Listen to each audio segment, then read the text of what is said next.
Hoka has released not one, but two super shoes in 2025. But does the anticipated release and update of the Rocket X line live up to the hype? Today we're reviewing the Hoka Rocket X3. What's up everybody, I'm Eric McIntyre, aka Rad Dad Bod, and you're watching Rad Dad Bod TV where we review running shoes. Today, like I said, we're reviewing the Rocket X3, but if it's your first time watching one of my videos, you may notice some timestamps below. Feel free to jump around to the various parts of this review, but if you do so, I'd sure appreciate if you come back, watch the full thing when you get a sec, as I put a lot of time and effort into these videos. And if you've been a viewer for a while but you haven't yet hit that subscribe button, please consider doing so today and turning on notifications so you get notified every time I drop a new video, which is typically Monday through Friday. Now, quick plug before I jump into any disclaimers, disclosures, or anything like that for this video. I am entered to run the 2026 Tokyo Marathon and I'm currently raising money to secure that charity bid. I am raising money for the Sports Legacy Foundation, which benefits the youth who were affected by the Great East Earthquake in 2011. Now, I am actually half Japanese and lived in Japan basically from the age of 10 until I graduated high school. And the last time I was actually in Japan was for earthquake relief and tsunami relief following that earthquake. The charity that I'm working with actually donates money specifically to the community where my grandparents live, Fukushima, Japan. So it means a lot to me and I'm really, really blessed to be able to raise money for that cause, as well as donate a good chunk of my own money to not only run the marathon, but also help that community. So if you have the means to potentially donate and are able and willing, please consider using the GoFundMe link in the description below to donate through there. I think thus far we've raised around $750 roughly, and I have a goal of raising at least $3,000, and I will donate at least $1,000 of my own money as well. On top of that, any YouTube revenue from June, July, and August is going towards charity, and any commissions that I generate through the affiliate links below will also go towards charity. So if you need any running tights, you've been looking at those Wallaco half tights, the distance tights, they're my favorite.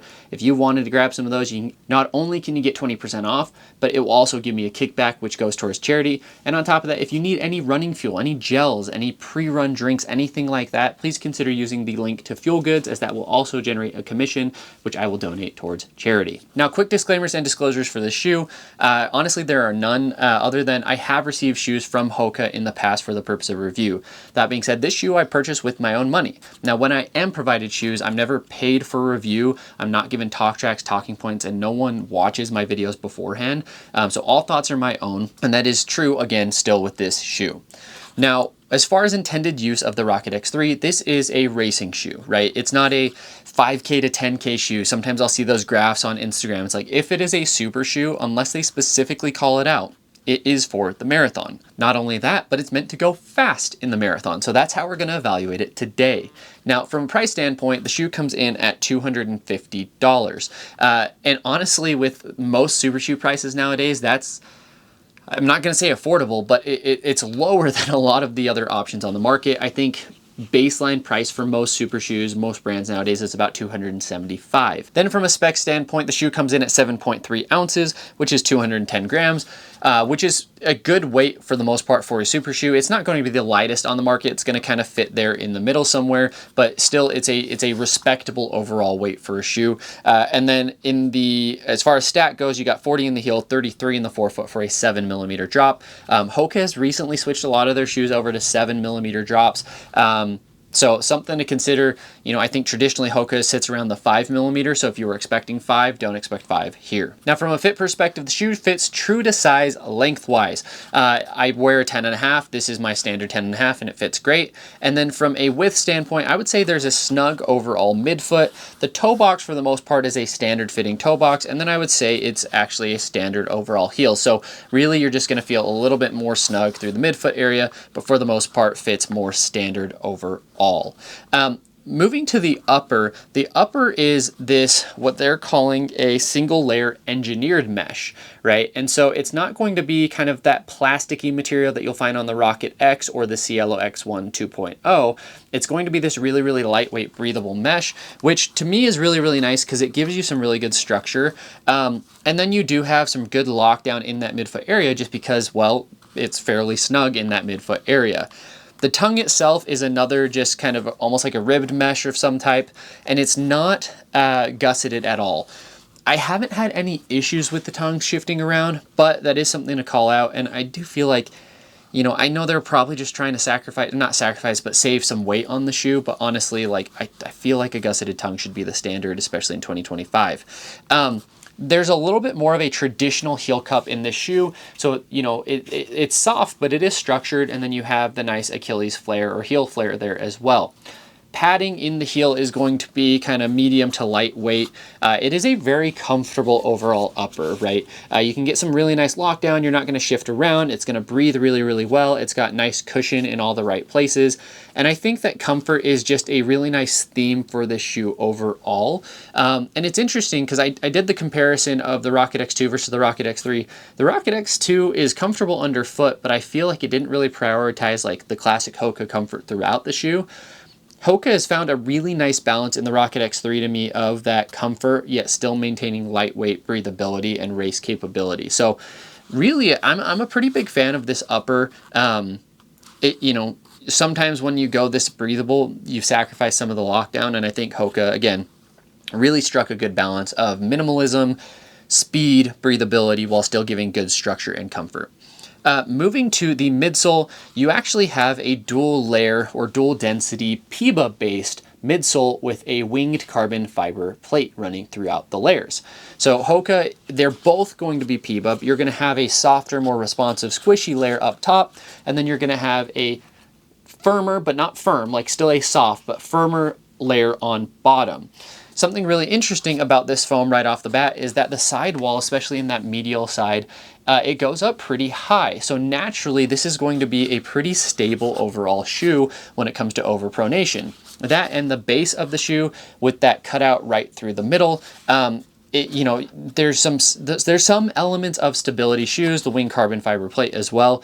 So really, this might be the most stable of super shoes released in 2025, right? So if you are someone who is looking for a stable racing option, this might be your best bet. Now, because of how responsive PIBA is, because of how soft and squishy these foams are underfoot, there's still going to be collapse. It's not a stability shoe, so keep that in mind, right? But it will be more stable than a lot of options out there. As far as how the sensation is underfoot, you know, this is probably one of the most comfortable racing shoes this year at almost any pace. So I've done short, fast repeats in the shoe. I've done like progression run in the shoe where I start off very easy and I finish kind of, you know, more in that moderate or top end of moderate pace. And it really does feel comfortable at every single pace. Sometimes that's not a good thing because you're sacrificing top end speed. And I will say that, you know, I did a test run where I rotated through the Cielo X1 2.0, the Rocket X2, the Rocket X3, just to kind of compare on foot how each of them felt. And the Rocket X3 was the slowest feeling of those three shoes, but it's still fast. I'm still able to hit my 5K pace, my mile pace and whatnot in the shoe. It's just what the sensation is very bouncy and soft underfoot. And so I feel like it doesn't always propel you forward the most. More so you just get a nice responsive ride and it's more bouncy. So you almost bounce up and down a little bit. So there might be a little bit of wasted energy there. But for the most part, it is fast. It is a super shoe. It's just soft. It's plush. It's bouncy. Less snappy, less aggressive, moving you forward like some other shoes out there on the market. But for the most part, I would say that the underfoot feels very, very comfortable. It's the type of shoe that sometimes people will mistake for a non-racing shoe. So if they tried this on, if they didn't know much about running shoes, they went to the store, they just, you know, they're like, money's no option. I just want a comfortable shoe. They try this on. They're like, that's amazing. It's really light. It's really soft. It's really comfortable. It's the kind of super shoe you may accidentally see out in the wild where someone's just wearing it casually because they don't know, right? So it really does prioritize comfort. There's some really nice bounce, and you actually get a solid amount of stability with the shoe. So all in all, nice shoe, but it's not going to be the fastest one out there. Moving to the outsole, you have the sticky rubber compound. I've said it before, but I appreciate the amount of rubber that Hoka tends to put on the bottom of their shoes, just because, you know, race day can give you a lot of different variables. You never know what you're going to get. And so having a nice sticky outsole is going to be key if it does rain on race day, right? So for the most part, I have had no issues with the grip. I have run on some wet surfaces, but nothing like incredibly slick. So do take that with a grain of salt a little bit, but I don't feel like the rubber weighs down the shoe a ton, which is really, really nice. Like, you still get good coverage, but they did go with a little bit thinner of an outsole, which is nice overall. As far as exposed foam, it's not really breaking down anywhere noticeable. There's not excess wear and tear, so it's wearing as expected for the most part. I have about 30 miles on the shoe so far. So all in all, really, really good option there. Really nice traction underfoot. Now, who's this shoe for? I mean, I kind of talked about it. Those who want a comfortable, bouncy ride, you're going to like this shoe, right? If you want some level of stability, you're probably going to like this shoe. It is fast. It is versatile. It feels comfortable at any pace. And so, while I'm not going to say it's like the everyman super shoe, it's kind of one of those types of options where most people could use it, feel comfortable. You know, I think the sweet spot, probably like a 4 to 5 hour marathoner would feel really, really nice in this. I think if you're running like a well, I mean, honestly, I'd say like 3 to 5. Like 3 to 5 hour marathoner would probably feel pretty comfortable in this. You could also wear it if you're going faster or slower than that. Shoes come down to preference, but that, I do feel like that's probably going to be its sweet spot. If you're running sub 3, you might want something a little bit more aggressive. If you're running faster or slower than 5 hours, you may want something, you know, a little bit more comfortable, maybe not a plated shoe when it comes to that kind of pace range. So I do think that's the sweet spot, but I've very much enjoyed the shoe. I've had a lot of fun in it. I've had some really good runs in the shoe. So for the most part, I think anyone could enjoy it. It just comes down to the preference of what you're looking for in a super shoe. So just some final thoughts.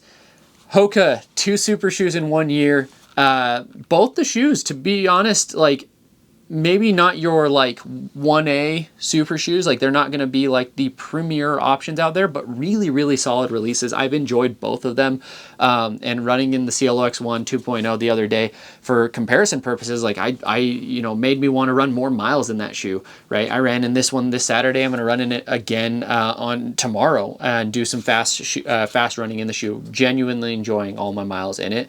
So Hoka's doing a really, really good job.